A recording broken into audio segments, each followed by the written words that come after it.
and we'll have a lot of fun. I just have to wait for a moment for Instagram to connect, and then Cindy Raney and team, got it. CindyRaney.com, got it. And I was just, well, I wasn't in Connecticut, but I was just in New York for the US Open a few months ago. So that was really Oh, fun. yeah. I love the US Open. Yeah, it was my second time going. My sister and my brother-in-law, they don't live there anymore, but my brother-in-law grew up in Queens and Forest Hills, which is like 10 Hmm. minutes from Flushing. So Yeah. they have this empty condo that he grew up in that nobody lives in anymore. Hmm. That they eventually are probably going to have to sell it, but so we could stay there for free. So Oh, that's for the last awesome. couple of years, we're like, yeah, let's go to the U.S. Open. So that's been really fun. My Okay, let's son just. is friends with Coco Gauff, and they met when they were Whoa, like, we saw yeah. we saw Oh, you Coco saw that? last year Yeah. at the Oh, when U.S. she Open. won? Yeah, we Well, were there. we didn't Oh, see her win okay. everything, but Yeah. we saw her win in the quarterfinals, or maybe it was the Yeah. semifinals. I can't remember, Yeah. but unbelievable. They met on TikTok way back when. No And they were way. like best friends like through high school Oh, through TikTok. Like it's a sweet friendship that they have. that is Yeah. amazing. Wow, Isn't that fun? Yeah. amazing, amazing. Okay, cool. Here we go, and we'll have a lot of fun with this. All right, so I'm the one that's a little bit out of it because none of my stuff is in front of me in the right I know spot. that's So gotta be annoying. I'm sorry. it's Yes. all right. No, it's okay. Yeah. I have a I have the reason I'm running from home is I have I chair one of the committees at the local association, so I have that meeting right after this. And then I have the association's doing an open house for new members to kind of learn about the association, and Yeah. then like new realtors. And then I have to race home because I have a funeral to go to tomorrow morning. So I have to Oh, race to Peoria, Illinois, which is 3 hours away, which is where my parents live, which is where this funeral is. So it's just a crazy, crazy crazy couple of time. days. Yeah. Crazy time. Yep. But oh well. All right, here we go. All right, so we'll just get started. Okay, today on the show, my guest is Cindy Raney from West. Hang on a second, Cindy. We're going to try that a second time. Okay. My apologies. I closed your website by mistaking.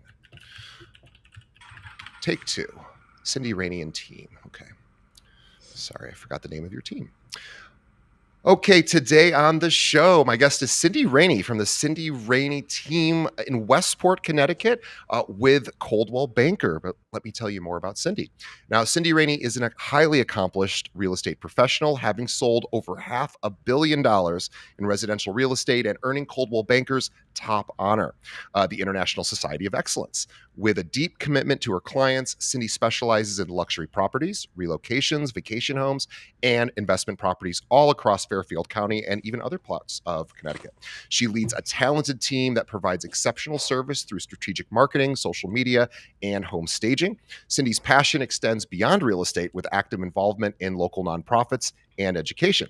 As a longtime resident and proud mother of five, I always love that they say if you want to get something done, give it to a busy mother. That's right. And in addition to being a busy mother of five and a top 1% producer and somebody who volunteers in nonprofits, Cindy's dedication to her community and profession is unmatched. I would love everybody to go check out Cindy specifically on Instagram, Cindy Raney, AND team. So Cindy Raney and team, and spelled out. We'll have a link to that in the show notes. And I also want you to check out her website, cindyraney.com. It's a beautiful website if you're looking for inspiration of maybe a website that you would want as an agent yourself. I believe this was built by Luxury Presence, and they're a Yes. great company, so check them out. Cindy, welcome to the show. Thank you. I am happy to be here. Well, I just spilled all over myself, but the audience probably won't see that unless they're watching. But that is the kind of morning I've been having.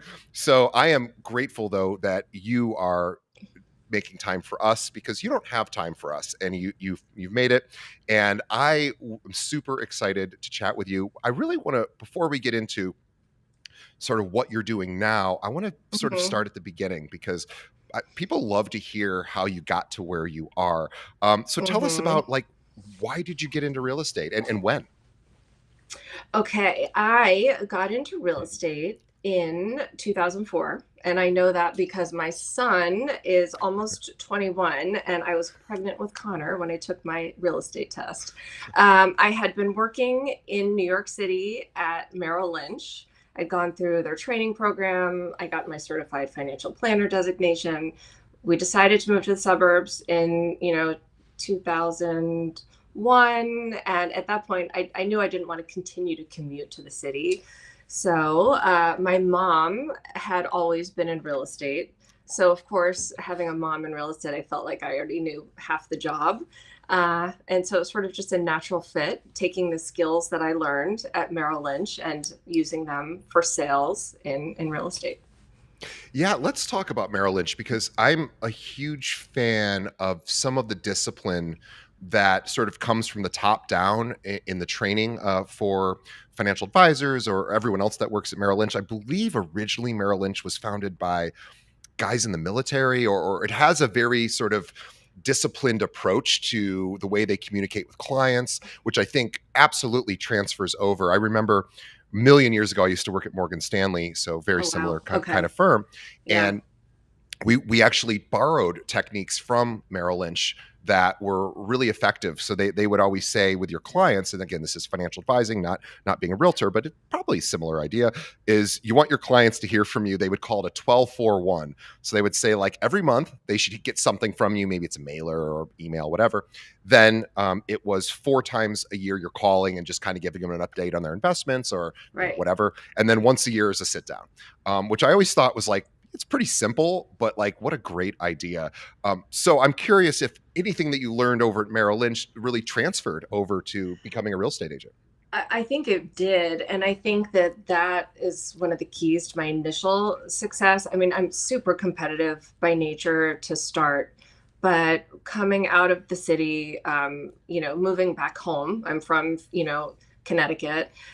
It was a natural fit. And then using the skills that I learned there, I mean, it really helped me sort of, from the beginning, have a business plan and structure, my business with purpose and, have a way to communicate with people. It was great.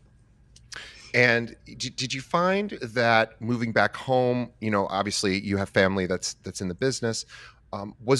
Was it challenging to have people start to look at you in a different way, maybe seeing you as the financial person and now having to see you, in a new light? It was so long ago. I haven't even really thought about that. But yes, I think anytime you transition from one sort of job to another, or one situation to another, you're recreating yourself and you're putting yourself out there in a different way. I think today with social media the way it is, I think it like if you roll out a new profession, I mean it's really out there in lights. But I think at that time you just sort of start spreading the word and it didn't feel difficult. Plus my mom was a realtor, so sort Right. of it felt natural. I didn't work with her. I wanted to do it on my own, but I had her support, you know, in the early days for sure. Yeah, and you have really, you've sold over 500 million in sales. A lot of that luxury properties. Of course, the Hmm. area that you're in has a lot of luxury properties for sale. It's kind of known for that. A lot of New Yorkers and just people out east kind of will maybe migrate away from the city Hmm. over into Connecticut and then maybe train it in or bus it in or drive it in. But I'm curious, how was it challenging to break into the luxury market? Because that's a very sought after market. It's very highly competitive. Everybody wants to be in luxury. So, Hmm. tell me about that process.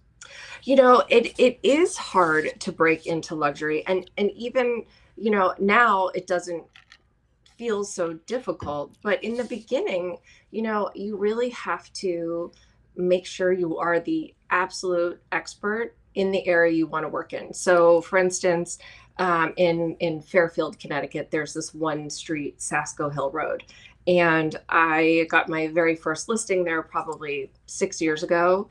And it was interesting, and then I really used that and made sure I learned every single person who lived on the street. I knew price per square foot on the water side versus the non-water side.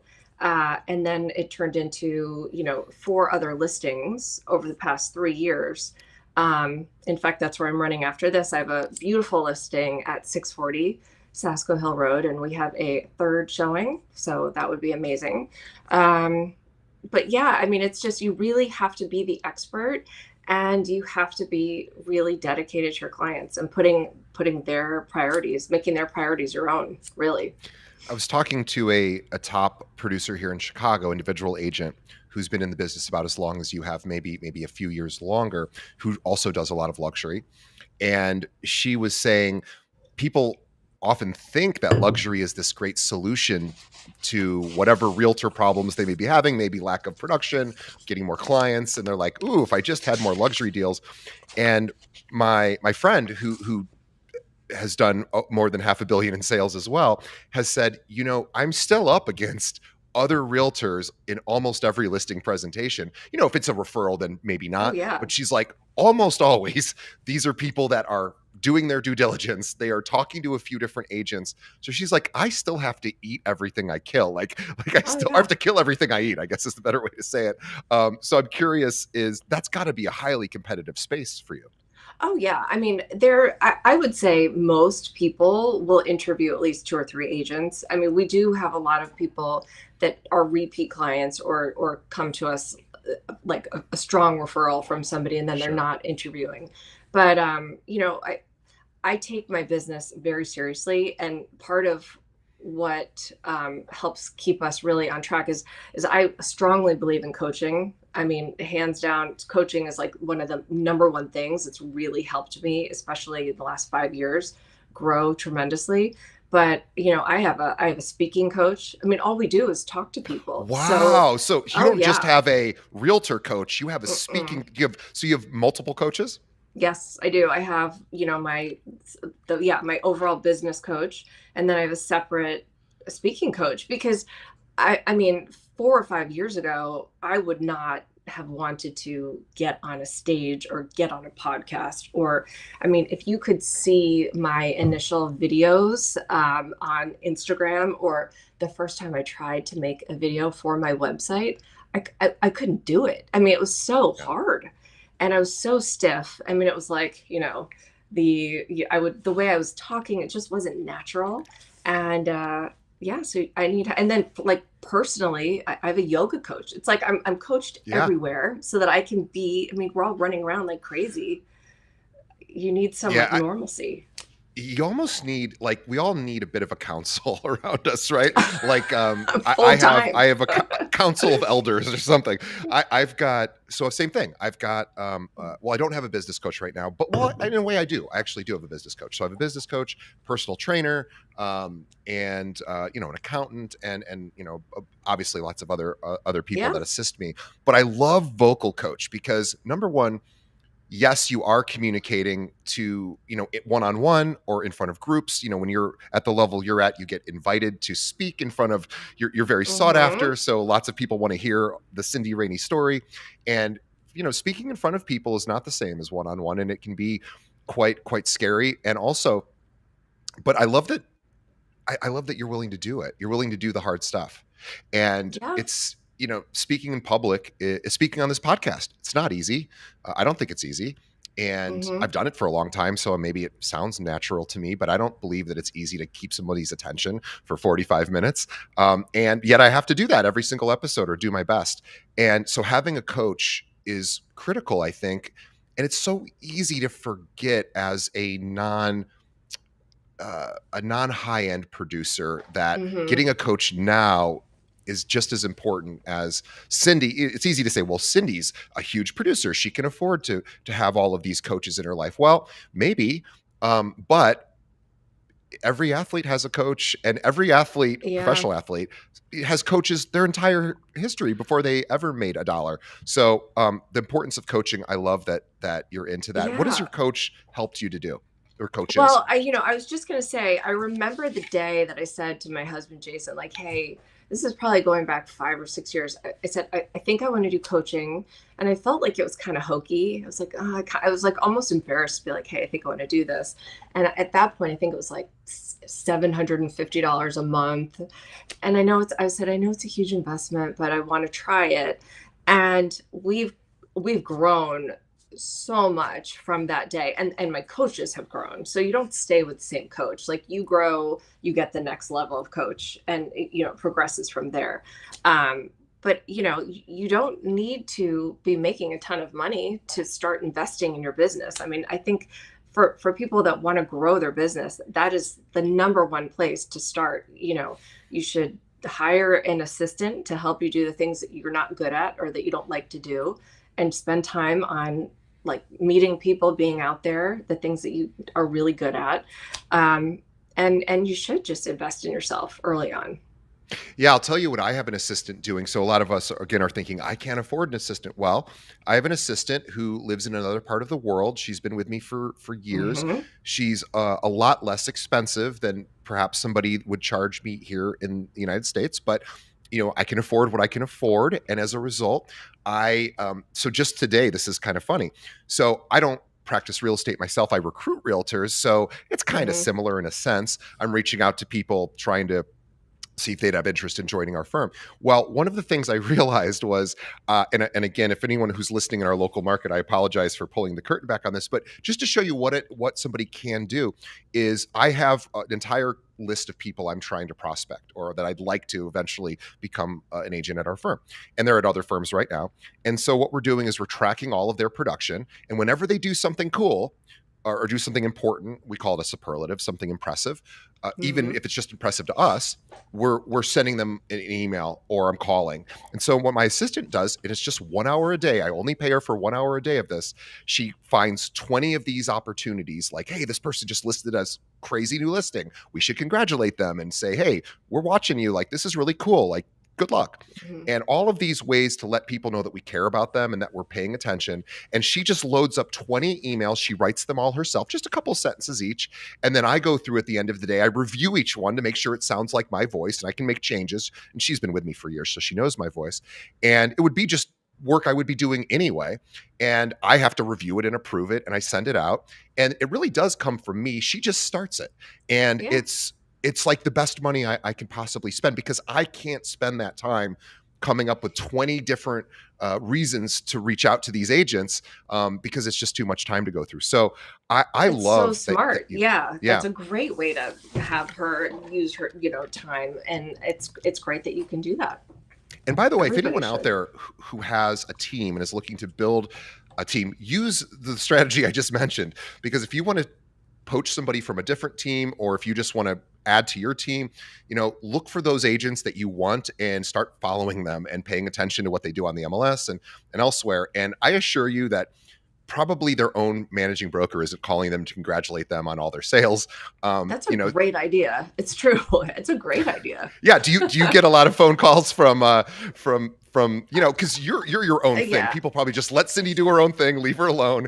But it Yeah, is once nice in a to it is while, nice to but get no, yeah. it's nice to have someone say, "Hey, I noticed you just put up that great listing on." People love praise. They love to know that you're, noticing them. I think that's really smart. I think I'm going to do that when we start our next recruiting effort. There you go. And check out Cindy's listings too. On cindyraney.com. It's just super impressive. I think I always like to demystify a lot of times, and I do this in my own life too. I'm like, if I only had that one thing, I'd be happy, I'd be Hmm. successful, I'd be happy. And oftentimes that one thing seems like it's the solution to whatever problem. And maybe it is, but oftentimes it's not. And so I'm curious on, everybody wants to do luxury. It's highly competitive. Obviously the commissions are high, but there's downsides to it too. And I don't even want to say downsides. There's unappealing parts of working in the luxury market as well. Number one, highly competitive, obviously. Number two, you have to really know your stuff, maybe more so than a client at a lower price point that isn't being fought over as much in the Hmm. marketplace.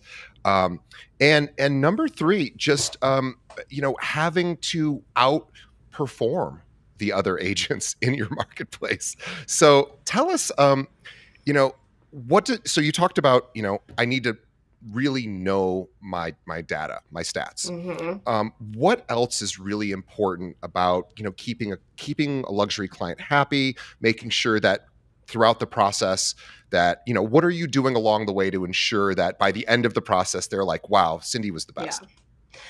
I think the most important thing is to find out how your client wants to communicate with you, and by asking them what they want. So do you want me to communicate with you by text, email, phone call? How often do you want me to update you? Because some people might want to be updated weekly. Like for instance, my listing at Sasco Hill, they're not living here now. They live in Florida, but I still need to give him updates regularly. So it's important that I know the cadence at which he wants updates from me so that he's happy. And I think just making sure that you're really available when somebody wants to talk to you. I mean, there are so many agents. Well, I shouldn't say that. I think there are people just in general, that are not looking at email consistently or don't respond quickly. That's one of my biggest pet peeves. I think if you're in service and you're working with someone for someone, you've got to be available. Yeah, we should also mention too. We didn't mention this, but Cindy's coach she works with the Tom Ferry coaching company. So if anyone's wondering, who does the top people use? Cindy uses Tom Ferry's company, and obviously very well respected. People probably know Tom Ferry and his father Mike Ferry. Yeah. Yeah. They are one of the top two coaching companies out there. I want to talk a little bit about consistency because look, you're a busy mom. You're a wife. You are a realtor. You're a team lead, and you're a producer on top of all of that. Hmm. How do you maintain consistency with all of the complexity of your life? I'm really lucky that I have a team. And I think having the team and having a schedule that we try to keep to allows me to have flexibility in my life and allows me to continue. So I'm not by nature the most organized person. So I've got an assistant who sits right next to me in my office. She's not here right now, but she keeps me on task and helps me with my calendar, with emails, and things like that. We've got a full team. We've got a team of 9. We've got a marketing director. We've got several agents. We've got a social media director. And things that are really important to stay consistent with would be our monthly newsletter. It goes out monthly, no matter what. It happens, and every month we put a lot of time into it. It's interesting.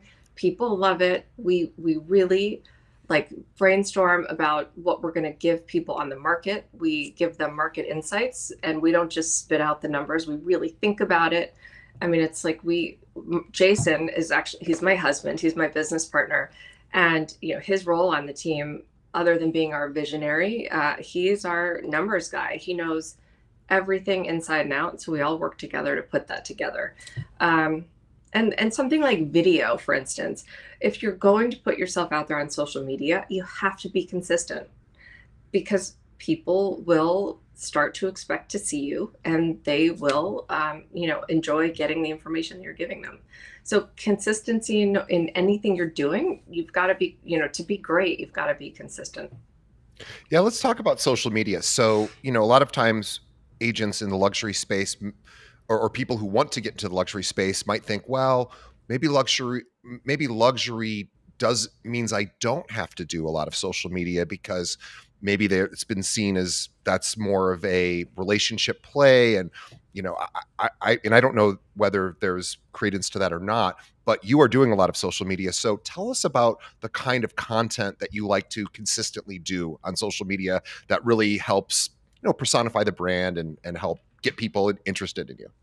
Yeah, I think so. What we do is we post every day, once a day on our posts, and then on stories it's a different approach. But so we have a theme. It's like Market Mondays. We talk about the market.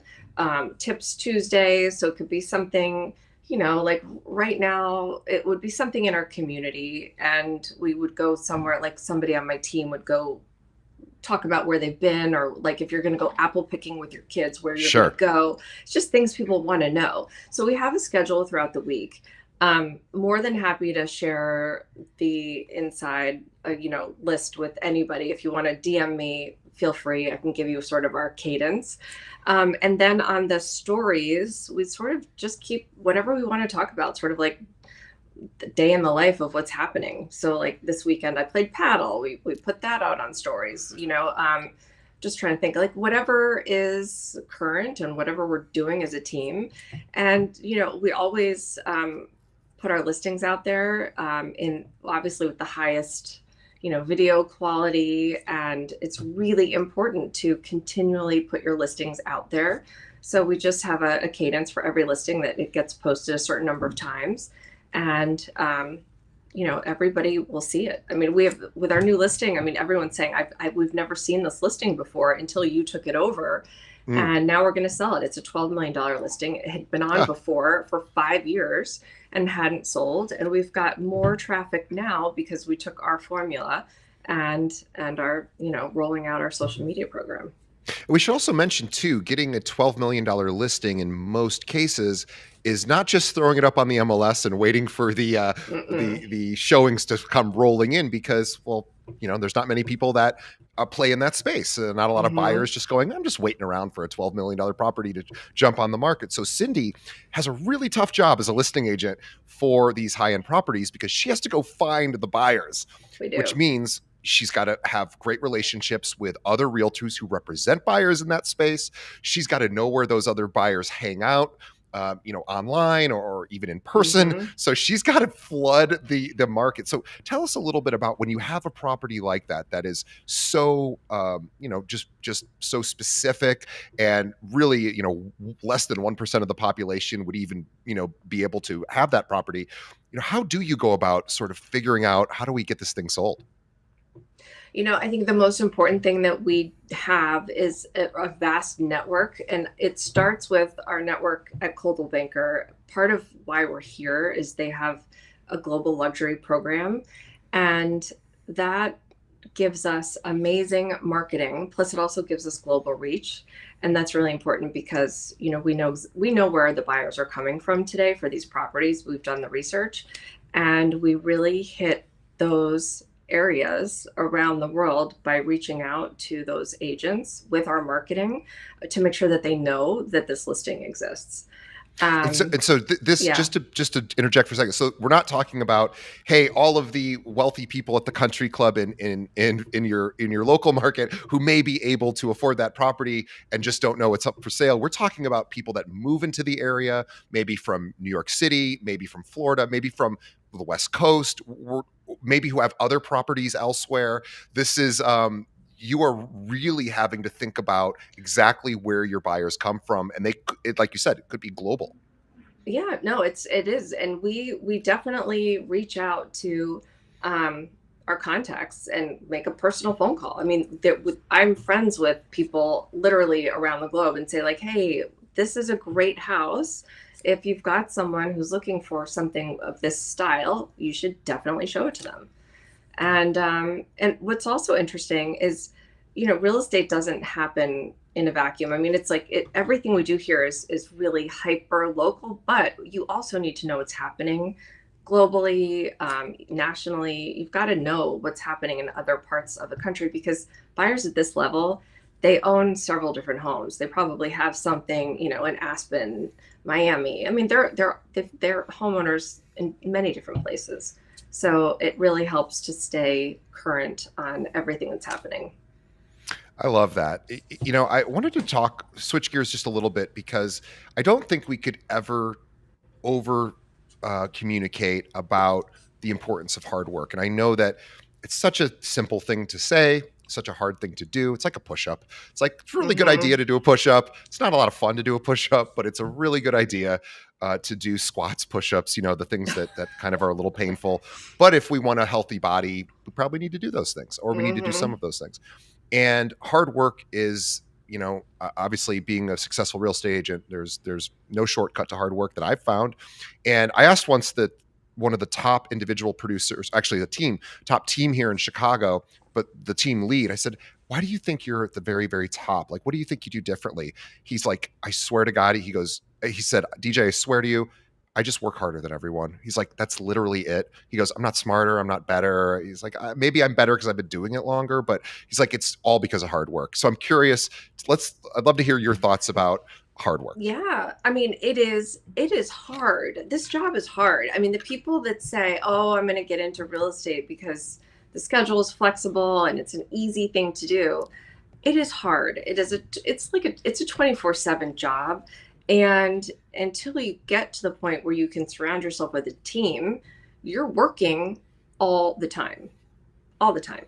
So, and in the beginning, all you have to sit open houses, like do two on Saturday, two on Sunday, take desk duty every time you can get it, constantly market and put yourself out there, do mailings, all of these things until you have a name for yourself. But I mean, I work hard every day, all day now, even though we have the team, but it's a little bit easier because it's a little more organized.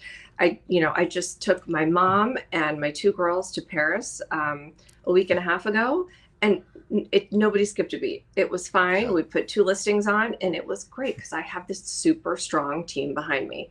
I was always available, but it can run without me here in the moment, which is amazing. Yeah, well, gosh, that's impressive. I suspect being a mom of five and team lead and a producer as well, that you would have to know when you wake up every day. I know I have a plan for the day, and Yeah, can we talk about how do you set that plan? Because yeah, what you're accomplishing to you maybe is like, well, this is just what I do. To everybody else, they see you as like an alien. Like, how are you able to do all of this? So I'm curious, just with the planning of the day, how do you think yeah. about planning the day? Because there's so much chaos in your life, you have to have a plan. Yes. So, I mean, a couple things. I learned a few years ago that I used to say all the time, like, I'm busy, I'm busy, I'm busy, and that was sort of my go-to phrase. And I was really good at multitasking, but now, I turned 50 recently. I can't multitask as well, so I have to stay super organized. So my day is pretty much the same every day. I wake up, I make my latte downstairs. It's like the first thing I have to have every morning. I spend about a half hour really getting ready for my day, checking emails, making sure I'm ready for any listing appointments, anything I have. And my 13-year-old daughter goes to school about a half hour away from us. I could put her on a bus, but like she's my last child at home, and I love that time with her. So I drive her to Sure. school. We listen to Taylor Swift. We talk. We like get her ready for the day, and then from at once I drop her, I come right to the office, and we have our team meeting, our team huddle, and then I work really from 9 to about 3, and then the rest of the day from 3 on, I'm back on like family time, fully available, Wow. but I'm back to, you know, picking up Cece from practice, bringing her something somewhere to a tutor, and then I'll get back on the computer maybe around 7. Yeah, and then are you? How much sleep do you get? Because sleep has Oh, got to be a luxury for you. no, I can tell you exactly how much because I've been wearing my Apple Watch literally every day since I got back from Paris. I'm a little obsessed with my amount of sleep right now. I've been getting like 8.5 hours of sleep, and I now need to like do a deeper dive because there's like core sleep, deep sleep, REM sleep, Sure. and I need to figure out what it all means. But I'm like last night I got 7.5 hours, but I still feel okay. But my average is like 8.5 hours of sleep, which I think is pretty good. That's more than a little bit good. That is Yeah, crazy. But again, it requires for you to even to get eight yeah, and a half hours of sleep or 7.5 hours. yeah, It requires a ton of organization. It requires a discipline yeah, of I need to go to bed at this time. I need to wake up at this time. Obviously, as a mom, you have to wake up and you have responsibilities for the yes. family. But I love too that at 3 o'clock every day, there's a time from 3 to 7. It's mom time. It's family time. I'm here. I'm present. And then I can, do my work in the evening. Should I have any? And then I get to go to bed wow. You maybe have the most balanced life I've ever heard of from a producer of your level. It hasn't been this way always, and I'm really lucky because I work with my husband, and like we have different offices, so we're not in the same place. We do different things. We stay in our lane. I learned what that meant early on when we started working together.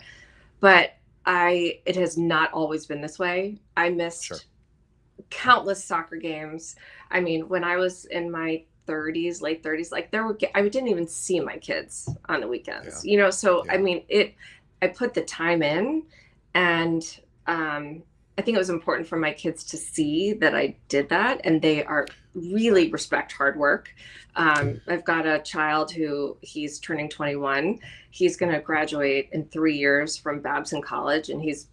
he's going to grad school. I mean, he's such a hard worker. Like they're all such hard workers. I'm so proud of all of them. Um, yeah, it's right now being a mom. It is being a mom and being part of a family. That's like my why. That's why I do everything that I do.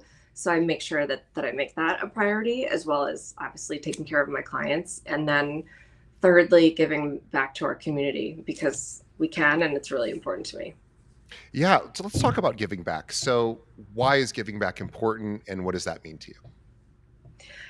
I think that by giving back to other people, I mean, it makes you feel good. First of all, that when you can help other people, and there are so many people.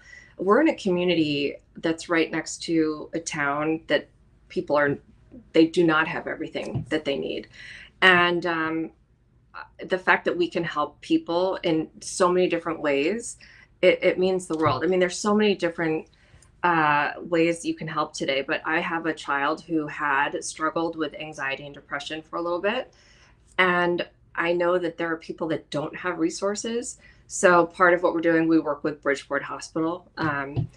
We have just been able to give a tremendous amount of money through a committee that I'm on, through a board that I'm on, to help handle situations when kids come in, those teenagers Mm, who are just anxious or depressed, so that they're not yeah. put with the adults. I mean, there's so many different causes out there, but that is something that's like near and dear to me, and Yeah. I just want to be able to help as much as I can. Yeah, I think about right now teen girls in particular with social media. It's got to be brutal. I can't imagine seeing perfection in images. It's seeing things that they're not. So none of it's real, but it looks real, and it looks like, oh, I don't look like that, or I don't have that life, or I don't have that thing, Yeah, or I don't have that friend group, or I didn't get to go to that party and look at all the pictures, and that would have leveled me as a kid. I know we're getting off track, but no, but it's social. so true. I know it's Oh, so true. I am so glad that I did not have that growing oh, up, me because too. oh my god, it'll be horrible. It would have ruined me to know on Monday that I didn't get invited to a party. I would know. I would hear about it on Monday. Oh, I didn't get invited to But it that wasn't party. in your Oh, face. it It wasn't in my wasn't. feed. I Yeah, didn't see yeah, the pictures of every I so yeah, know. let's have a lot of compassion and empathy for those teens, boys and girls that are Yeah, dealing with. I hope in the next few generations, there'll be a rejection of some of that stuff. Maybe we can use social media more effectively. And but yeah. anyway, um, I also want to talk a little bit about where you struggle, because every successful person, nobody's perfect. Everyone's got problems. I have problems. You have problems. And certainly not looking to do a deep dive into all of your problems, but Hmm. just so that people know you're human, what is one part of your business that isn't as perfect as you would like it to be? Gosh, I think that something that we have struggled with and what we're working toward is real processes for things. And so every time I feel like we have a process for something, we have to always like continue to come back to it, because we have a team, and if we're not on top of everything exactly the way it needs to be, so we need to know like who's ordering the sign, who's putting the listing in, who's doing this. And it's an evolution of making sure everybody's working the way they need to. And I think the other struggle is sometimes if I'm the final word on something, I can be the person holding up a project. Sure. And I realize that. And I need to make sure that I'm giving enough of my time to projects that might be really important to my marketing manager. I mean, they're, working really hard, and I don't want to be the person holding them up. Yeah, I love that. Just more organization, it sounds like, and more. It's Mm-hmm. constant refinement, right? And Yes. balance is impossible. So it's more about getting as close to balanced Yeah. as you No, can. Because as soon as there's no work-life balance. There's no yeah, work-life balance. There's no, I mean, you're in it and you just do the best you can. one last question. Let's say, and I know you are constantly, you have a big team, you constantly have clients. Clients you probably always are dealing with clients. But let's just say you had a time where you didn't have any listings or buyers in a particular day. What might you do that day? Would it be any different from any other day, or what would you do? Because there's lots of people out there right now that maybe don't have clients, and I'm just curious, would that change your day at all, or would it be just nope, put my head down and keep doing the same stuff? I mean, look, I'm a worrier by nature. So if I don't have a lot in the pipeline, I am always working toward keeping the pipeline going. So I would say if you didn't have something today, you just literally go back to your database. More clients come from your existing database. I wouldn't go out and try to find new people. I would go back to your database. There's some crazy statistic that something like 80% of the people that bought during COVID are not happy in their home. Like, start there. Wow. Start calling people that bought a house during COVID and tell them, like, look, a lot of people rushed into a purchase. You're not crazy if you don't love your house. Maybe they overpaid. Yeah, maybe but that's a great place to start. Also, uh, I always just go to my phone and I start calling A to Z. So I know where I've left off, and you just pick up the phone and you actually make a phone call, not a text, not an email. Say, hi, how are you? Talk to them about something. Right now, interest rates, I mean, they're up a little bit more than they were a couple weeks ago, but we called all of our clients that bought a house Finally, within the last two interest years, rates are and reasonable again. yes, Yeah. they were, and some of these people saved anywhere from, like, twenty to $40,000 a year just by refinancing in that quick moment that they could.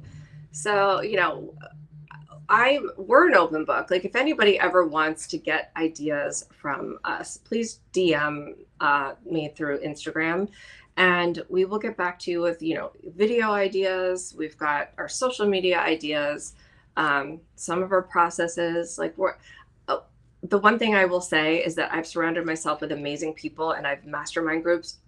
I didn't invent all of this. I learned a lot from so many other people, and I'm happy to, spread what I've learned from other people and share it. So, Well, open Cindy, book. what a great place to wrap up. CindyRaney.com is where you can learn about all things Cindy. Again, please check out her website. Notice how clean and crisp and pretty it is aesthetically. Look at the aesthetics of it. Luxury And Presence is amazing. They're great. Luxury Presence is the web builder for that. They are great. And also, I want you to follow Cindy on Instagram because she is super consistent with her social media, and it's been very successful for her. So it's Cindy Raney, and it's Raney and And team. Cindy Raney and team on Instagram. We'll have a link in the show notes. And Cindy, one last question for you: if you were a brand new agent starting today, still knowing everything you know, or let's just say a different way, you had to move to another state in a place where you didn't know anybody and you had to start over. What would you do day one if we plucked you out and threw you in the middle of Iowa, for example? Okay. I would, first of all, learn everything I could about the market. I would just study the market. I would go out, I would see all of the inventory. So become the expert day one. Take hours, just drive around, learn everything you can. And I would probably join a team of some sort day Mhm. one, to align myself with other experts. And I think by doing that, I think you can very quickly start getting listings. And from there, it all trickles down. Listings are really the key to driving business Sure. in today's market. So it's possible, and making sure you're on social media as the expert. And I'm going to add tack on because I know Cindy would say this. Open houses, especially if you have a team. Absolutely. If you join a team, Absolutely. beg, borrow, or steal. Get those open houses, even if it's not your listing. Beg them, please, please, please. Let me do Yes. open houses. But be And the expert at the open house. Make sure you yes, know every single thing about that house. Somebody can't say like, oh, does it have this kind of heating? You have to like know exactly and know it like it's your own home. I love that. Know it like it's your own home. Know the story of the home too. Is there a It's story that goes also, along? yeah.